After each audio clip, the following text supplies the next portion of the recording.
Very very warm welcome to all of you. आप सभी का मेरे बच्चे बहुत बहुत स्वागत है हमारी क्लास 11th की अकाउंटिंग इक्वेशन चैप्टर के अंदर। तो मेरे बच्चे, हमने आपके साथ 2-3 क्वेश्चन डिस्कस करे अब तक। आपका भी अब कॉन्फिडेंस थोड़ा आगे बढ़ा होगा क्योंकि आप भी अब धीरे धीरे सीख रहे हो। आज मैं आपको मेरे दोस्त एक अच्छा क्वेश्चन कराऊंगा आज, मतलब उसमें आपको बड़ी सारी नई नई चीजें सीखने को मिलेंगी आज के क्वेश्चन में। तो मेरे दोस्त, पहली बात, इस क्वेश्चन को पूरा देखना और ध्यान से कुछ नोटिंग भी कराऊंगा, वो नोटिंग भी करनी है। तो क्वेश्चन को मेरे दोस्त, बड़ा ही अच्छा क्वेश्चन है। थोड़ी अगर वीडियो लंबी हो गई तो वीडियो को जरूर देखना इसमें, क्योंकि क्वेश्चन तभी समझ आएगा। हम लोग आपको ले चलते हैं क्वेश्चन की ओर। तो मेरे दोस्त, ये देखो क्वेश्चन, देखो क्वेश्चन नंबर 4, ठीक है। क्वेश्चन में मेरे दोस्त हैं 7 ट्रांजैक्शन। देखो 7 ट्रांजैक्शन हम आपके साथ करेंगे। देखते हैं क्या कहता है क्वेश्चन। कहता है, अरे भाई ये क्या हो गया, इसको देखो। Mister Rakesh started business on 1 अप्रैल 2019। क्या मेरे दोस्त आपको पता है कि हमारा अकाउंटिंग ईयर क्या होता है? क्या आपको पता है बच्चों को? What do you mean by word accounting year? क्या बोलो, बताओ बच्चों, क्या आपको अकाउंटिंग ईयर पता है? तो कई कह रहे हमें पता है, कईयों को नहीं पता।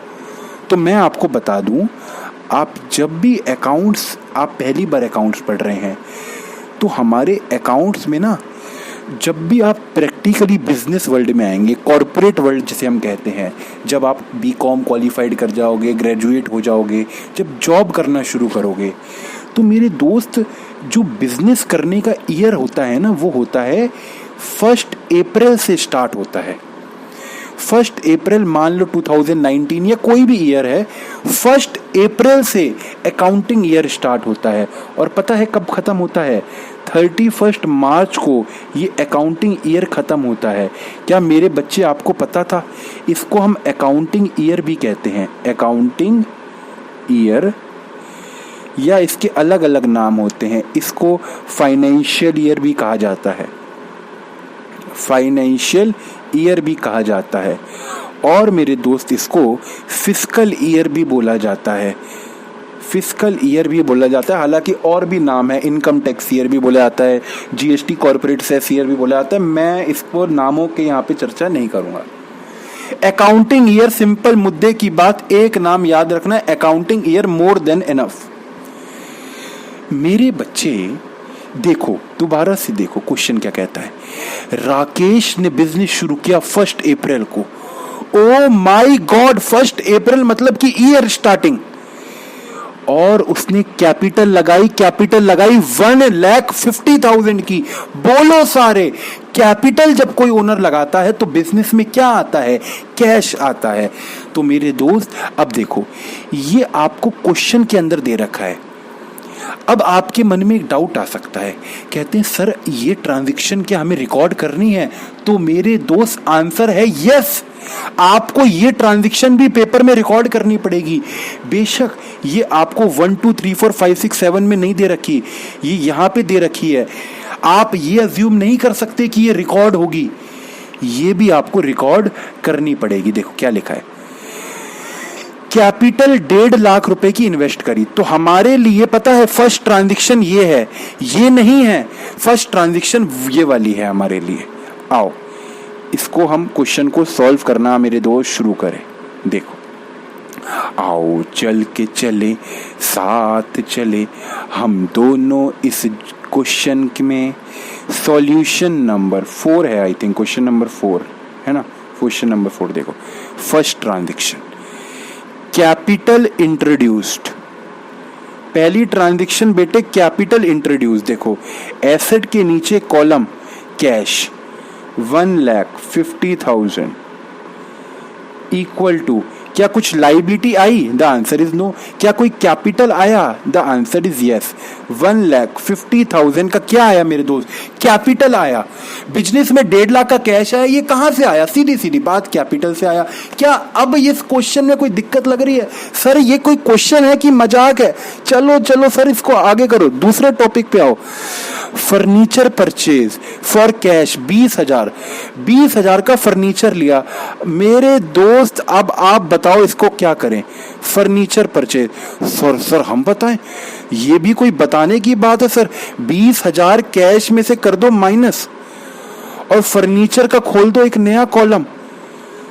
सर आपने पूछा भी तो क्या पूछा? प्लस 20,000। ये सब मत पूछा करो सर, ये अब हमें आ गया। कोई बात नहीं मेरे बच्चे, ये आ गया तो क्या हुआ, हम प्रैक्टिस फिर भी करेंगे। टीचर को बताना है कि हमसे कोई ना है कम और नंबर लाने हैं 100 में 100। देखो 1.5 लाख का कैश था, 20,000 चला गया मेरे दोस्त, कितना कैश बचा? 1,30,000। फर्नीचर कितने का है? 20,000 का। और देखो इक्वल टू के इस पार लाइबिलिटी कुछ नहीं, कैपिटल 1,50,000 की। क्या आपको बात क्लियर हो रही है दोस्त? हाँ सर क्लियर हो रही है। अच्छा और देखो थर्ड ट्रांजैक्शन। अरे मेरे भाई थर्ड ट्रांजैक्शन सारे देखो, थर्ड की ट्रांजैक्शन क्या कहती है? Sold goods costing 10,000 to Mohan for cash 14,000। सारे बताओ क्या कुछ प्रॉफिट है? 14,000 10,000 की चीज 14,000 में बेची, कितने का प्रॉफिट? 4,000 का प्रॉफिट। सारे बताओ प्रॉफिट को कहां जोड़ा जाता है? प्रॉफिट सारा किसका? प्रॉफिट सारा ओनर का। कितनी बार तो बता दिया, प्रॉफिट सारा किसका? प्रॉफिट सारा ओनर का। अच्छा 10,000 के गुड्स चले गए। अच्छा किस में? कैश में बिका है माल, कैश आया है। कैश कितना आया होगा? 10 की 14? सर 14 कैश, सर 14 आया होगा। आओ मेरे बच्चे आओ। सोल्ड गुड्स कैश में प्लस कर दिया 14,000। पूछो क्यों? क्योंकि पैसा आएगा 14,000 रुपए, गल्ले में 14,000 रुपए आएंगे, कस्टमर 14,000 देख के जाएगा।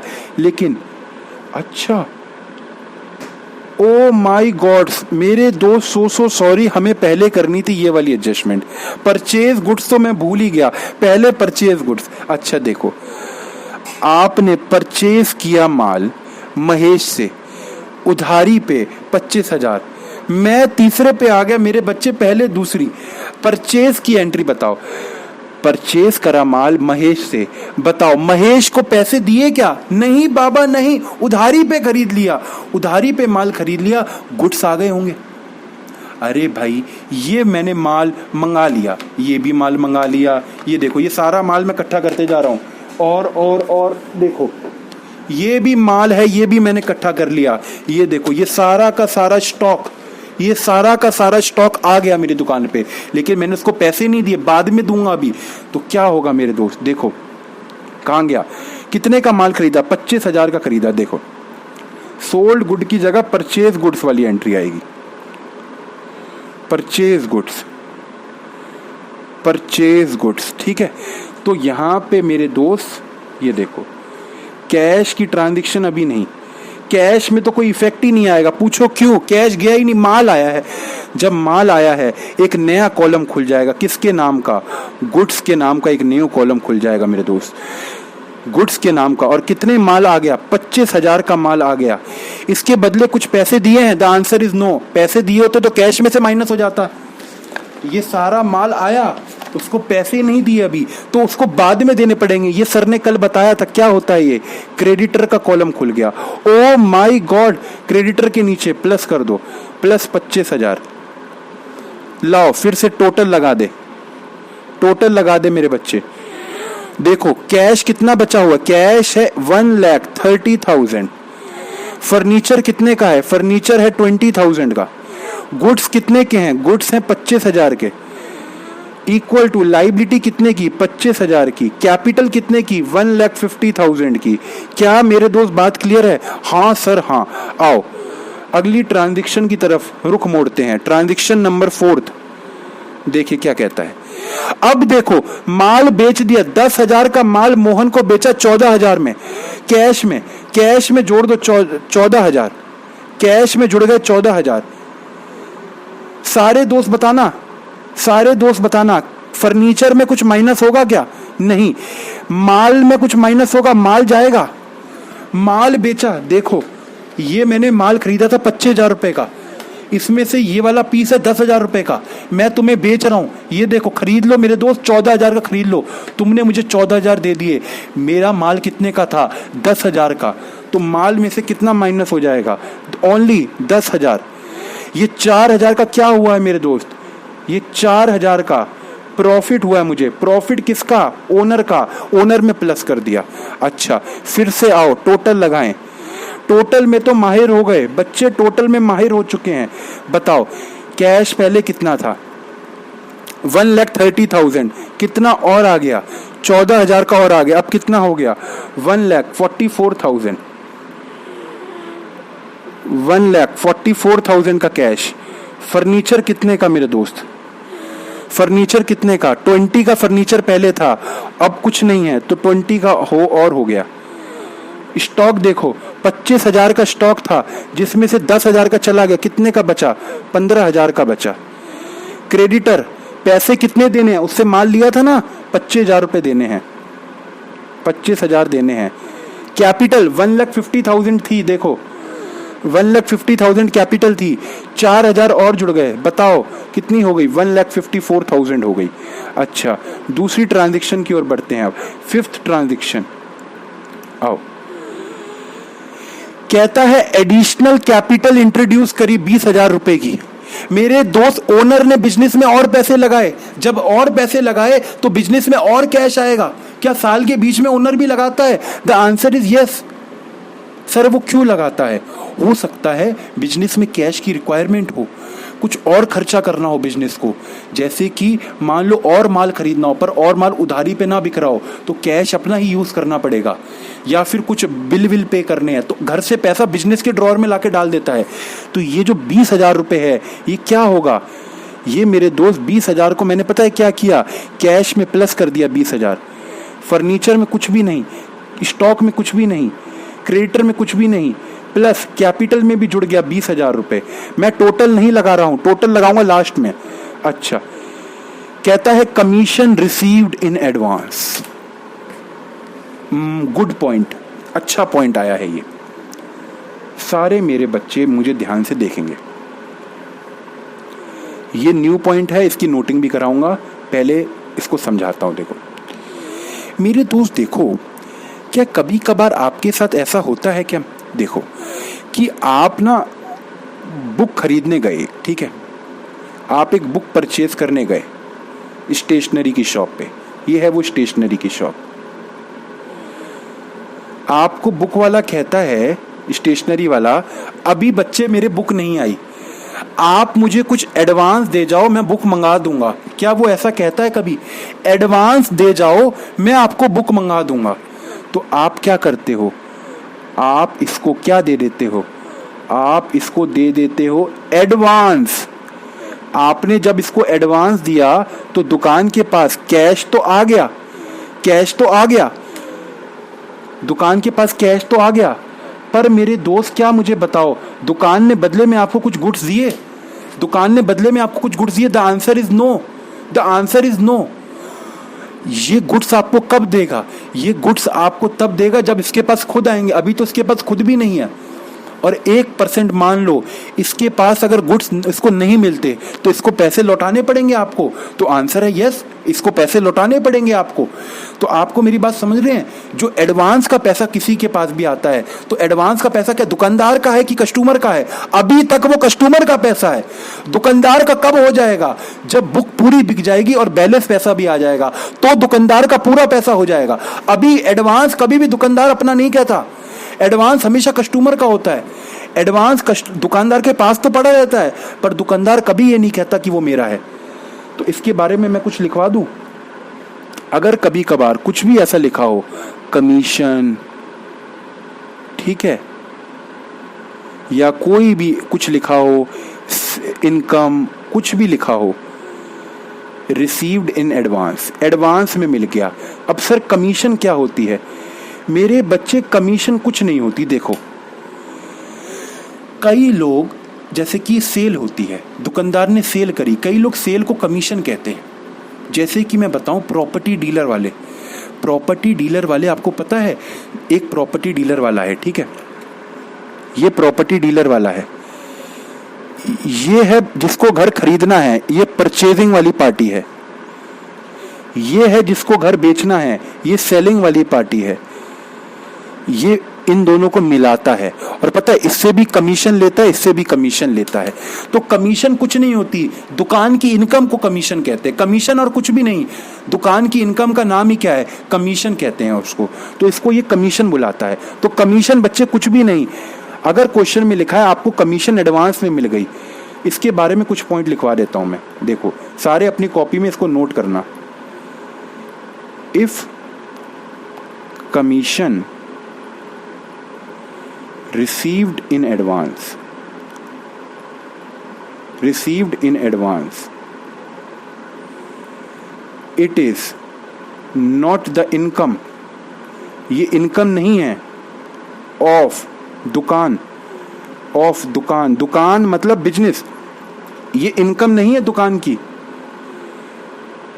लेकिन बट कैश इज रिसीव्ड, लेकिन कैश मिल गया दुकान को, कैश इज रिसीव्ड बाय दुकान, दुकान ने कैश तो रिसीव्ड कर लिया। तो इसका इफेक्ट क्या होगा? इसका इफेक्ट मैं अगले पेज पे लिखवा रहा हूं आपको। इसका इफेक्ट क्या होगा? इसका इफेक्ट मेरे दोस्त होता है, एक तो एसेट के नीचे कैश का कॉलम खुला होता है, उस कैश में प्लस कर देना, क्योंकि कैश आ गया, एडवांस का पैसा आ गया। और दूसरा इफेक्ट क्या होगा? लाइबिलिटी के नीचे, लाइबिलिटी के नीचे एक कॉलम खोलना पड़ेगा, commission received in advance. Oh my God sir, ये क्या करवा दिया आपने मेरे दोस्त। मैंने अभी बताया आपको, दुकान के पास जो कमीशन का पैसा आया है वो दुकान का अपना नहीं है, दुकान उसको अलग जेब में डाल के रखता है। पता है, दुकानदार उसको अलग जेब में डाल के रखता है। वो कहता है ये मेरा नहीं है, ये उसका कब होगा? जब माल बिक जाएगा। ये पैसा अभी देना पड़ सकता है उसको वापस। कल को दुकानदार को बुक नहीं मिली तो वो दुकानदार का इनकम है क्या? वो वापस देना पड़ेगा। तो ये कैश तो आया दुकान के पास, लेकिन ये दुकान का क्या अपना है? नहीं, ये दुकान को वापस भी करना पड़ सकता है। तो दुकान इसको लाइबिलिटी लिखता है, commission received in advance, commission received in advance. ये पता है इसको लाइबिलिटी बुक करता है। और सर मान लो अगर बुक दे दी, जब बुक दे देंगे तो आगे जाके बताऊंगा, अभी अगले क्वेश्चन में आएगा। ये लाइबिलिटी को हम खत्म कर देते हैं, जब बुक दे दूंगा तो खत्म कर दूंगा, फिर मैं इसको अपनी इनकम बुक कर दूंगा, कैपिटल में ऐड कर दूंगा। क्या मेरे बच्चे मेरी बात समझ रहे हो आप? अभी क्या होगा? कैश में प्लस और कमीशन इन एडवांस में प्लस। आओ क्वेश्चन देखें, कहां गया क्वेश्चन? ये देखो, आपको कमीशन रिसीव्ड हुई एडवांस में 2000 रुपए की।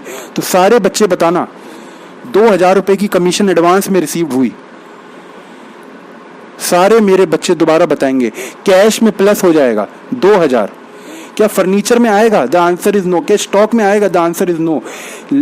लाइबिलिटी में एक न्यू कॉलम खुल जाएगा। लाइबिलिटी में एक न्यू कॉलम खोलते हैं मेरे दोस्त। थोड़ा एक लाइबिलिटी को यहां पे लिख देते हैं। अरे मेरे भाई, लाइबिलिटी में खोलेंगे एक न्यू कॉलम। ये है लाइबिलिटी और न्यू कॉलम खोल रहे हैं, commission received in advance, received in advance. ये न्यू कॉलम खुल गया, इसकी कोई भी एंट्री पहले नहीं आई, इसका न्यू कॉलम खुल गया मेरे दोस्त। ये कितना आ गया? कमीशन रिसीव्ड इन एडवांस कितना हो गया? 2000। क्रेडिटर कितना? 25000। कैपिटल कितनी? कैपिटल कितनी? कैपिटल में कुछ नहीं आएगा। अच्छा, क्रेडिटर में भी कुछ नहीं आएगा। मैं टोटल लगाने लगा था, क्रेडिटर में भी कुछ नहीं आएगा और कैपिटल में तो कुछ है ही नहीं। क्या मेरे दोस्त आपको मेरी बात समझ आई? मैंने क्या किया? मैंने बस कैश में जोड़ा और एक न्यू कॉलम खोल दिया लाइबिलिटी के नीचे, कमीशन रिसीव्ड इन एडवांस। हालांकि ये सेम क्वेश्चन आपको टीएस ग्रेवाल की इलस्ट्रेशन में भी मिल जाएगा। अब मेरे दोस्त हम टोटल लगा देते हैं। देखो, हालांकि मुझे टोटल पहले ही लगा लेना चाहिए था, पर मैंने आपको समझाना पहले उचित समझा। देखो, कैश 1,44,000 का था, प्लस 20 और जुड़ गया, प्लस 2 और जुड़ गया। सारे बिजनेसमैन कैलकुलेटर चलाओ दिमाग का, बताओ कितना हो गया, प्लस 22,000, ये हो गया 1,66,000। फर्नीचर कितने का? 20,000 रुपए का। स्टॉक कितने का? 15,000 रुपए का। ये हो गई एसेट साइड। लाइबिलिटी में एक लाइबिलिटी है new, commission received in advance, कितने की? 2,000 रुपए की। एक है क्रेडिटर की 25,000 रुपए की, और एक मेरे दोस्त है कैपिटल। देखो, एक 54 का था, प्लस 20 और 1,74,000। क्या मेरे दोस्त बात क्लियर हो रही है? बोलो हाँ सर, हो रही है क्लियर। ठीक है, अब हम जाते हैं अपनी 7th ट्रांजैक्शन पे। देखो, कहता है क्रेडिटर को पेड टू क्रेडिटर महेश। क्या महेश से माल लिया था? सारे बोलो। सेकंड एंट्री देखो, महेश से 25,000 का माल लिया था। कहता है 22,500 में फुल सेटलमेंट हो गई। सारे बच्चे बताओ, 22,500 में फुल सेटलमेंट। क्या महेश की लाइबिलिटी पूरी खत्म? हाँ भाई हाँ, पूरी लाइबिलिटी खत्म। देखो, कैश कितना गया? कैश में से गए 22,500। मैंने अपनी जेब से कितने दिए? 22,500। वो कह रहा मेरा हिसाब खत्म। तो जो क्रेडिटर था, क्रेडिटर में से पूरे 25,000 माइनस कर देंगे, और ये जो 2,500 का मुझे फायदा हुआ, मेरी लाइबिलिटी 25,000 की खत्म, जेब से गए केवल 22,500। तो ये जो 2,500 का फायदा हुआ है, इसको हम कहां जोड़ देते हैं? कैपिटल में जोड़ देते हैं। तो याद आ रहा है मेरे दोस्त? फिर से टोटल लगाओ। हर ट्रांजैक्शन के बाद टोटल लगाना तो जरूरी है। टोटल फिर से लगाते हैं। देखो, कैश कितने का था? सारे दोस्त बताना। 166 का। इसमें से कितना चला गया? 22,500 चला गया। सारे बताना कितने का बचा? 143,500 का कैश बचा। अच्छा ठीक है। इसके बाद फर्नीचर कितने का? 20,000 रुपए का। फर्नीचर कितने का? यहां मैं लिख दूं फर्नीचर 20,000 रुपए का। इसके बाद और क्या एसेट है? और है स्टॉक कितने का? 15,000 का। स्टॉक 15,000 का। लाइबिलिटी के अंदर एक है commission received in advance. Commission नाम ही लिख रहा हूं बस मैं, आपको पूरा लिखना पड़ेगा। कितने की है? 2,000 रुपए की। ये कुछ है, अब क्रेडिटर कुछ नहीं बचे। कैपिटल देखो कितने की थी? 1,74,000 की थी, और 2,500 रुपए और जुड़ गए। 1,74,000 में प्लस कर दो 2,500, तो ये होगी 1,76,500। लेट दिस चेक, क्या मैच हो रहा है? इन दोनों का टोटल आ रहा है 178,500, और उस साइड का 143,500 plus 20,000 plus 15,000, that is equal आ रहा है। आओ अपनी 8th ट्रांजैक्शन पे मूव ऑन करें। कहता है डेप्रीशिएशन लगाओ 10%। Now what is this depreciation? Again एक इंपॉर्टेंट टॉपिक, पहले समझाता हूं मैं, उसके बाद आपको मूव ऑन कराऊंगा। तो ध्यान से मेरे दोस्त देखना है, ध्यान से देखना, ठीक है? कमीशन की नोटिंग कर ली, डेप्रीशिएशन की भी नोटिंग करनी पड़ेगी आज। देखो मेरे दोस्त, बिजनेस में बड़े सारे एसेट्स आपने देखे अब तक। देखो, कुछ होते हैं ऐसे एसेट जैसे मशीनरी, ठीक, फर्नीचर। आपके घर में भी फोन होगा, आपके घर में फर्नीचर है कि नहीं? सारे बच्चे बताओ सके। सोफा है, टेबल है, बेड है कि नहीं? ये फर्नीचर है। ऐसी ऑफिस में भी फर्नीचर होते हैं। मेरे दोस्त मुझे बात बताओ, कोई भी फर्नीचर हो, मशीनरी हो, आप जब दुकान से खरीद लाते हो इसको, शोरूम से, दुकान से, तो क्या इसकी वैल्यू अब उतनी रह जाती है क्या? सर क्या कहना चाह रहे हो? मैंने कहा आप एक टेबल खरीद के लेके आए दुकान से 25,000 रुपए की, आपके घर में आ गई। अब वो आपके घर में आ गई। अब वो क्या अगर आप बेचोगे तो 25,000 की बिक जाएगी? The answer is no. अब वो पता है क्या हो गई है? अब वो सेकेंड हैंड हो गई है। अब वो क्या हो गई है? सेकेंड हैंड हो गई है। एसेट की वैल्यू में क्या आता है? गिरावट आती है। एसेट की वैल्यू में पता है क्या आता है? एसेट की वैल्यू में फॉल आता है, गिरावट आता है। फॉल आता है। फॉल मतलब गिरावट आती है। कोई भी एसेट ले लो, मोबाइल फोन, क्या मोबाइल फोन में गिरावट नहीं आती? मोबाइल फोन तुमने 15,000 का लिया, क्या आज बिक जाएगा 15,000 का? नहीं, ये 15,000 का बिक ही नहीं सकता। क्यों? क्योंकि एसेट की वैल्यू में गिरावट आती है। गाड़ी देख लो, तुम्हारे पास जो गाड़ी पड़ी है घर पे, वो गाड़ी क्या उतरेगी, बिक जाएगी? The answer is no. Asset की वैल्यू में हमेशा गिरावट आती है। तो मेरे दोस्त, सर ने एक न्यू पॉइंट बता रहे हैं आपको। जब भी कोई एसेट की वैल्यू में गिरावट आती है, इसको पता है क्या बोलते हैं? डेप्रीशिएशन। ओ, एसेट की वैल्यू में जो गिरावट आती है उसको हम पता है क्या बोलते हैं? Depreciation. Oh my God sir, इसको डेप्रीशिएशन बोलते हैं? हाँ भाई हाँ। देखो मेरी बात समझना, तुम एक लैपटॉप लेके आए, ठीक है, 25,000 रुपए का लैपटॉप, 25,000 का एक लैपटॉप लेके आए ऑफिस के लिए, तो क्या होगा? बिजनेस का कैश चला जाएगा, एसेट के नीचे एक लैपटॉप का कॉलम खुल जाएगा। मैं कहता हूं 1 साल हो गया, क्या आज भी वो लैपटॉप की वैल्यू 25,000 ही है? तुमने बिजनेस के अकाउंट्स में लिख रखा है 25,000, क्या उसकी वैल्यू 25,000 ही है? The answer is no. भाई सब इनकम टैक्स वाले चेक करने आ सकते हैं। आपने इनकम टैक्स वालों को सही अकाउंट देने होते हैं, तो इनकम टैक्स वाले चेक करने आए, क्या 25,000 की कीमत है? नहीं, उसकी कीमत अब कम हो चुकी है, तो हमें भी पता है उसकी कीमत कम करनी पड़ती है। वो एसेट की वैल्यू में जो फॉल आता है उसको हम कहते हैं डेप्रीशिएशन। तो एसेट में से क्या माइनस करना पड़ता है? डेप्रीशिएशन। उसके बाद जो उसकी वैल्यू आती है वो उसकी करंट वैल्यू है। आज की डेट में वो कितने का बिक सकता है, वो उसकी करंट वैल्यू होती है। तो जो एसेट की परचेज कॉस्ट होती है उसमें से डेप्रीशिएशन माइनस कर दूं तो आती है उसकी करंट मार्केट कॉस्ट। क्या मेरी बातों को बात समझ आ रही है? आपको मैं बताऊं, ये जो डेप्रीशिएशन है ना, आपकी बुक में पूरा चैप्टर है, इंडेक्स में जाओ और देखो, बहुत बड़ा चैप्टर है, बहुत मजेदार चैप्टर है। डेप्रीशिएशन कैसे लगाते हैं, किन एसेट पे कितना लगता है, आपको पता है किन एसेट पे कितना लगता है? मैं पूरे आपको इनकम टैक्स की बातें बताऊंगा कि कैसे लगाते हैं, कैसे कैलकुलेट करते हैं, ये सब मैं सिखाऊंगा आपको। लेकिन अभी के लिए बस ये समझना है कि डेप्रीशिएशन का क्या मतलब होता है। एसेट की वैल्यू में फॉल। क्या डेप्रीशिएशन के बारे में लिखवाऊं? हाँ सर लिखवाओ। डेप्रीशिएशन का मतलब क्या होता है? फॉल। फॉल मतलब गिरावट, हिंदी में लिख दूं, गिरावट in the value of asset. In the value of asset. Asset की वैल्यू में गिरावट को हम क्या कहते हैं मेरे दोस्त? डेप्रीशिएशन। आपको पता है जो भी आपका परचेज प्राइस होता है, जो भी आपका परचेज प्राइस होता है एसेट का, I don't know purchase price क्या है, इसमें से जब आप लेस कर देते हो, क्या? डेप्रीशिएशन। मतलब डेप्रीशिएशन मतलब जो आपने उस एसेट को यूज किया, यूज करने से उसकी वैल्यू कितनी डाउन हो गई, ये डेप्रीशिएशन आप इसमें से माइनस जब कर देते हो तो जो वैल्यू आती है ये इसकी करंट वैल्यू है। आप मेरी बात समझ रहे हैं? ये इसकी करंट वैल्यू है, करंट वैल्यू। क्या आपको नहीं लगता ये डेप्रीशिएशन एक नुकसान है? बिल्कुल नुकसान है दुकान के लिए। वैल्यू गिर गई आपके एसेट की तो नुकसान तो है ही।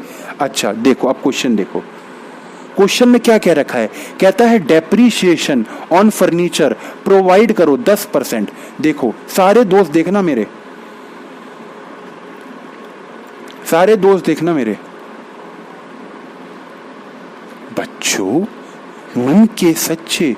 देखो एसेट कितने का है, फर्नीचर कितने का है? 20,000 का।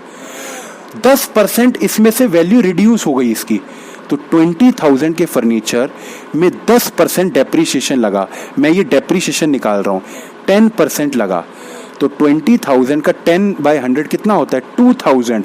मतलब इसमें से 2,000 माइनस करना पड़ेगा। क्या कैश जाएगा? नहीं, कैश थोड़ी ना जाता है डेप्रीशिएशन के लिए। जो तुम्हारा एसेट घर ऑफिस में पड़ा हुआ उसकी वैल्यू अपने आप ही डाउन हो जाती है। इसमें से माइनस कर देंगे 2,000, माइनस कर दिया। क्या स्टॉक कम हुआ? नहीं। क्या कमीशन इन एडवांस में कुछ फर्क पड़ा? नहीं। क्या क्रेडिटर में कुछ फर्क पड़ा? नहीं। हाँ नुकसान हुआ तो कैपिटल में से तो माइनस होगा। तो क्या मेरे बच्चों को बात समझ आ रही है? डेप्रीशिएशन का सर ने क्या ट्रीटमेंट बताया? एक तो एसेट में से कम हो जाएगा जिस एसेट के ऊपर लगा, और कैपिटल में से कम हो जाएगा। आओ फिर से मेरे दोस्त टोटल लगा दे। अब क्या होगा?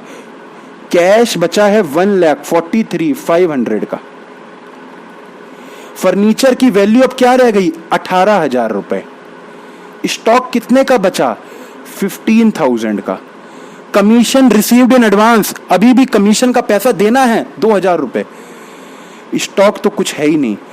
और अब कैपिटल कितने की हो गई? 1,76,500 में से 2,000 माइनस कर दूंगा तो ये आ रहा है 1,74,500। तो क्या मेरे दोस्त ये दोनों साइडें मैच कर रही हैं? एक बार इन तीनों का जोड़ देते हैं, कितना हो रहा है? 143,500 प्लस 18,000 प्लस 15,000, दैट इज 1,76,500। और ये भी मेरे दोस्त 1,76,500। तो मेरे दोस्त, हमने आपको ये क्वेश्चन भी कराया। आई होप आपको हमारी क्वेश्चंस की सीरीज अच्छी लग रही है। तो मेरे दोस्त, आप ऐसे ही यहाँ पे मेहनत करते रहिए और हम आपके लिए और भी अच्छे अच्छे क्वेश्चंस लेके आते रहेंगे। मेरा एक भी बच्चे को मैं ऐसे नहीं छोड़ूंगा, हम एक एक बच्चे को क्वेश्चन कराएंगे। और जो भी दिक्कत आती है आप मुझे व्हाट्सएप कीजिए, मैं आपकी पूरी पूरी हेल्प करूंगा। एक भी बच्चा ऐसा नहीं होगा जो अकाउंट्स में कम नंबर लाएगा। तुम्हारे बड़े भाई का तुमसे वादा है ये। मुझे व्हाट्सएप पे मैसेज करो। और हमने आपके लिए टेलीग्राम का चैनल खोला है, उस पर हम आपको क्वेश्चंस प्रोवाइड करेंगे। आपको उसको ज्वाइन करना है मेरे दोस्त, और क्वेश्चंस भी करने हैं आपको। हमने उस टेलीग्राम का लिंक आपको डिस्क्रिप्शन में दे रखा है, उस पर क्लिक करो और ज्वाइन करो। आपको आपकी कोई इन्फॉर्मेशन डिस्क्लोज नहीं होगी। गर्ल्स को दिक्कत रहती है कि इन्फॉर्मेशन डिस्क्लोज ना हो जाए, कोई इन्फॉर्मेशन डिस्क्लोज नहीं होगी। लेकिन आपको हम क्वेश्चंस भी देंगे, उसके ऊपर आपको वो करने पड़ेंगे। तो मेरे दोस्त, आप क्वेश्चंस देखिए और करते रहिए, मेहनत लगन से पढ़ाई करनी है हमें। तो मेरे दोस्त, bye bye, see you, take care, ख्याल रखिए अपना और अपने घर वालों का, पेरेंट्स को जरूर ख्याल रखिए। Thank you.